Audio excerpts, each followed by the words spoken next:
Bonjour, je m'appelle Éric Lenoir, j'ai un jardin qui s'appelle le Flairial. On va suivre le vent puis on va aller le voir. Et bien voilà, on est dans mon jardin. Je vous présente mon jardin. On a fait un petit voyage dans le temps. On est en 2011 quand j'ai acheté le terrain. On a du rumex, c'est ça, la grande oseille toute rouge là. On a des chardons, on a quelques graminées.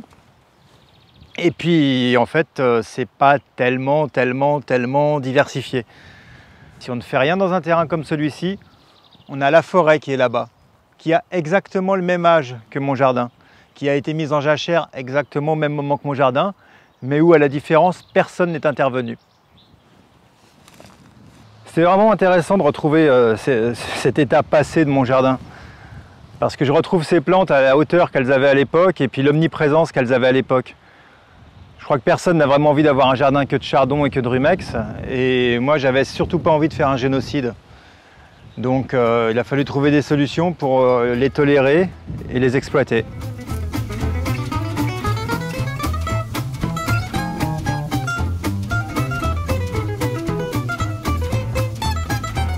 Une des raisons pour lesquelles je cherchais un terrain, c'était pour y faire un jardin, mais aussi pour implanter ma pépinière.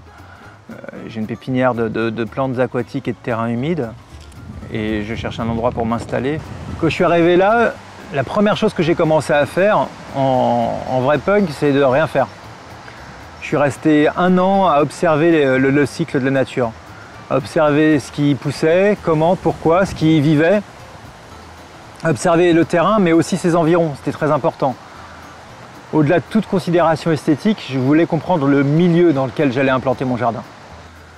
J'ai voulu faire confiance au milieu qui avait réussi à survivre là, même s'il était majoritairement composé de rumex et de chardon, dont je ne souhaitais pas qu'il prenne toute la place. J'ai pu voir que le terrain était plat, mais qu'il y avait malgré tout une toute petite pente. J'ai pu voir que je voulais que l'eau ruisselle chez moi vers les plans d'eau qu'il fallait que je crée. Et puis il m'a fallu encore un peu plus de temps pour savoir si je pourrais avoir de l'eau pour ma pépinière. On est sur des plateaux argileux. On a plein de mares tout autour parce qu'on exploitait l'argile pour faire des briques ou des tuiles par ici. Donc de ce point de vue-là, j'ai une zone humide, en hauteur, le plus loin possible de la première rivière, mais au moins j'ai de l'eau. Et pour faire ce jardin, j'avais 2 options. J'avais l'option d'y consacrer énormément de temps, énormément de moyens. Ou bien on fait l'option que j'ai choisie, c'est-à-dire l'option de quelqu'un qui ne veut pas dépenser d'argent, qui n'aura pas de temps à consacrer à son jardin parce qu'il a une vie de famille, 2 entreprises à faire tourner et que le jardin, il aime en profiter mais pas en être l'esclave.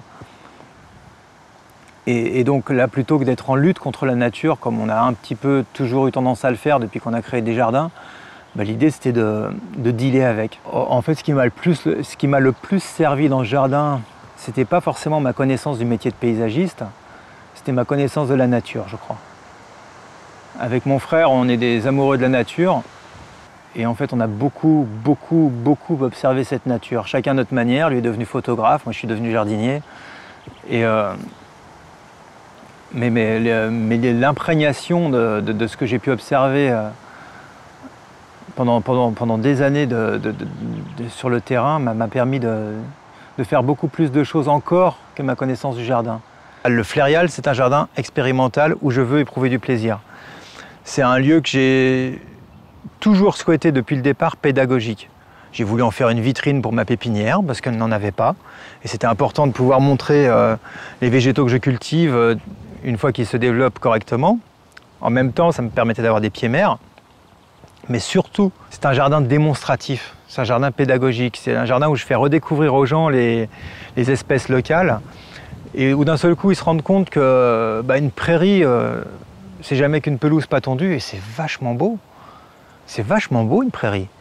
Et quand ils se baladent en disant « Ah, mais j'ai jamais vu ce papillon-là chez moi » ou oh, « T'as des montres religieuses, toi ?» J'en dis « Oui, il vous suffit d'arrêter de tondre et vous verrez un petit peu déjà le changement. » Imaginez à l'échelle d'un terrain comme celui-ci ce que c'est que d'avoir conservé des plantes. J'ai 1,7 hectare de réserve naturelle, en fait. Et ça, je veux que les gens le voient. Et je veux qu'ils voient que ça peut être aussi sexy, que ça peut être un endroit où ils peuvent se balader. Je veux absolument pouvoir démontrer par ce jardin qu'on peut arriver à un genre de symbiose entre ce que la nature exige, ce que la conscience écologique exige, ce que la biodiversité demande et ce qu'on souhaite. Moi, j'ai le jardin que je souhaite. Il est différent de ce que j'aurais pu dessiner si j'étais resté ancré dans le dessin de départ. Et en même temps, le résultat correspond à ce que je souhaitais. Je voulais des plans d'eau, je voulais des belles plantes, je voulais de la prairie, je voulais des animaux sauvages, des fleurs sauvages. J'ai tout ce que je voulais. J'ai des belles perspectives, j'ai un paysage inouï. Et ici, quand j'ai dessiné le jardin, je l'ai beaucoup dessiné autour du vent. Le vent est vraiment partie intégrante de ce jardin. Et le vent apparaît là visiblement, apparaît là sous forme de son. Il apparaît là pour donner l'apparence d'une rivière toute la basse saison.